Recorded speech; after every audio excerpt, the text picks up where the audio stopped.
La 5e réunion du Comité national de sécurisation du processus électoral s'est tenue le 18 mars à Bangui dans les locaux de la MINUSCA sous la présidence du ministre de la Défense nationale et de la reconstruction de l'armée. La réunion, dont l'objectif était de passer en revue l'état des préparatifs des élections du 26 avril et de la mise en œuvre de leur plan intégré de sécurisation PIS, a rassemblé le président de l'autorité nationale des élections ANE, le ministre de l'administration du territoire, de la décentralisation et du développement local, le ministre de l'Intérieur et de la Sécurité publique, les chefs d'état-major des forces de défense et de sécurité intérieure, la chef de la MINUSCA et des représentants du programme des Nations Unies pour le développement PNUD. Nous avons mis à profit ce temps pour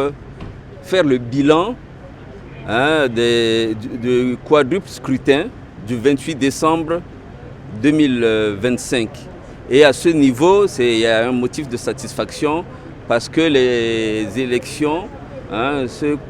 quadruple scrutin s'est déroulé dans de très bonnes conditions,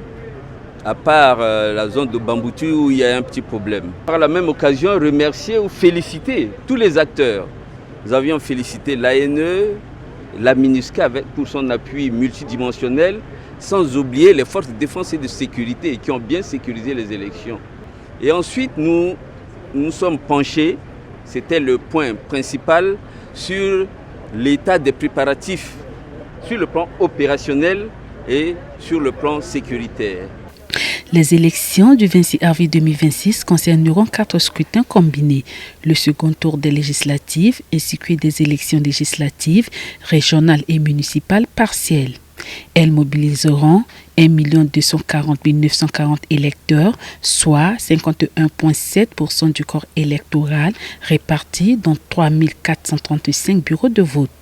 La représentante spéciale du secrétaire général de l'ONU et chef de la MINUSCA, Valentine Rugwabiza, a réaffirmé le plein engagement de la mission et des Nations Unies à soutenir l'achèvement d'un cycle électoral qu'elle a qualifié de sans précédent dans l'histoire de la République centrafricaine. Elle a préconisé d'apporter une réponse durable aux problèmes sécuritaires et de tirer les leçons de la mise en œuvre réussie du plan intégré de sécurisation des élections PIS pour faire face à la sécurisation liée à la transhumance.